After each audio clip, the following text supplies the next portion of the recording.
All right, today we're unpacking a pretty wild story. It's all from a viral investigation by a YouTube channel called WolvesAndFinance, and it's leveling some really serious allegations of fraud against the nonprofit Turning Point USA. And get this, the guy behind the video claims he published the whole thing even after being threatened with a massive lawsuit. So this quote you're seeing right here really sets the stage for everything. The creator kicks things off by saying he got a cease and desist letter from Turning Point, but instead of backing down, he decided to post the video anyway. He basically says they're probably going to sue me and try to destroy my life, but he felt the public absolutely had to see what he found. Okay, so where does this all start? Well, the investigation kicks off with a really critical document. The source claims this letter has been talked about behind the scenes, but that he's the first one to actually show it to the public. And what is it? It's a letter, supposedly from the U.S. Treasury Department, all about Turning Point. Now, if you just look at the letter, it seems like great news for Turning Point. It basically says, hey, there's no active IRS investigation, all your tax forms are filed, everything's good to go. And it's even signed by the Treasury Secretary. But, and this is a big but, the person behind this investigation immediately starts pointing out things that just don't seem right. So he points out a few things he calls red flags.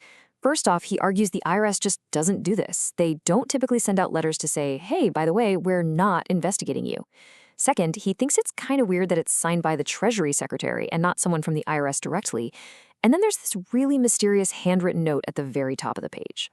And that little handwritten note leads to probably the most explosive claim in the entire video. The investigator says he compared the handwriting on that correction to known samples of Donald Trump's writing, and he claims it's a match. The implication here is massive, that there might have been some kind of interference from the absolute highest levels of government. Okay, so after dropping that bombshell about the letter, the investigation pivots. It's time to follow the money. And specifically, the source starts digging into how Turning Point allegedly handles the money it gets from its smaller, everyday donors. To make his point, the source pulls up social media posts just like this one. You see a bunch of people saying the same thing. They made a donation, maybe $25, and were promised a cool hat in return. But instead of a hat, all they got was a cheap rubber bracelet. The accusation here is that this wasn't just a mistake, but that small dollar donors were being misled on a massive scale. All right, to really get the next part of this, we need to do a quick dive into some nonprofit law. It's not as boring as it sounds, I promise. So Turning Point USA is what's called a 501c3. This means they're a tax-exempt charity. But here's the deal, the absolute #1 rule. They are strictly forbidden from getting involved in political campaigns. It's a trade-off, right? You don't pay taxes, but you have to stay completely non-political. But then you have this other related group, Turning Point Action. That one's a 501c4. Now, these guys can get involved in politics a little bit, but it can't be their main thing. It has to be less than 50% of what they do. This two-part structure is actually pretty common. It's supposed to create a legal firewall between the non-political charity side and the political action side. And that firewall, it's at the very heart of this entire investigation. So this leads us to the source's grand theory about the money trail. Here's how he claims it works. Step 1, people make tax-deductible donations to the non-political group Turning Point USA. Step 2, that group then grants millions of dollars to a related entity. And then step 3, he alleges that money is used to fund all sorts of partisan political activities, which would be totally illegal.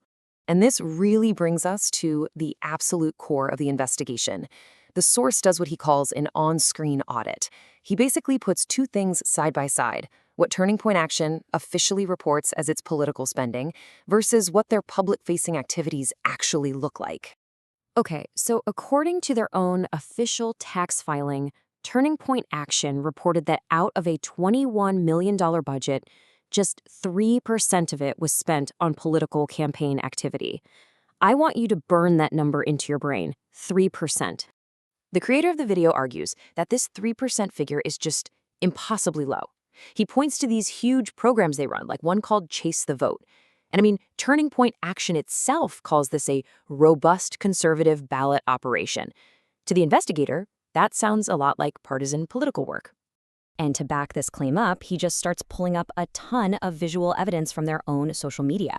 We're talking about staff wearing red MAGA hats while doing ballot chasing, social media posts using hashtags like hashtag 2024, job listings looking for door knockers, and even a poster in an executive's office that says, "Knock doors, win elections."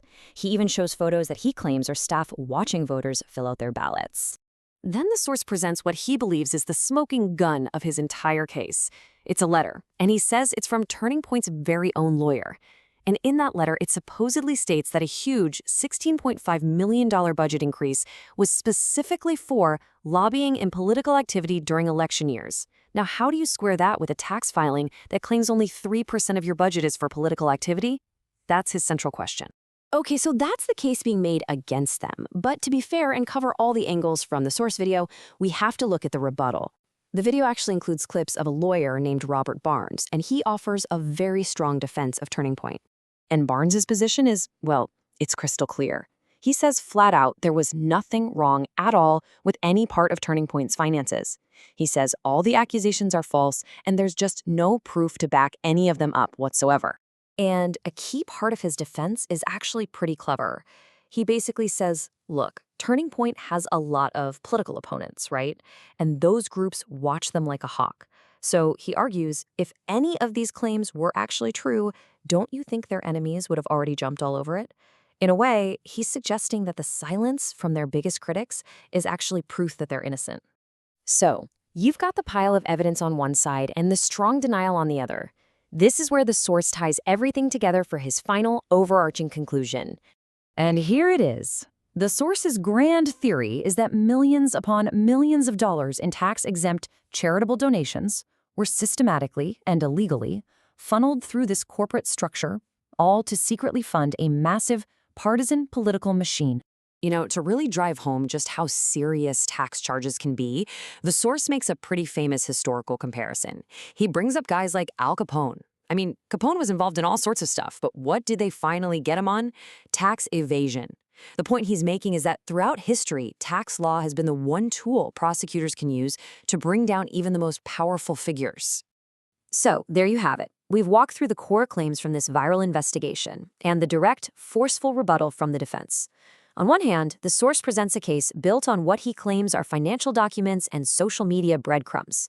On the other hand, the defense calls it all a baseless lie. Now that you've heard the arguments laid out, what do you think?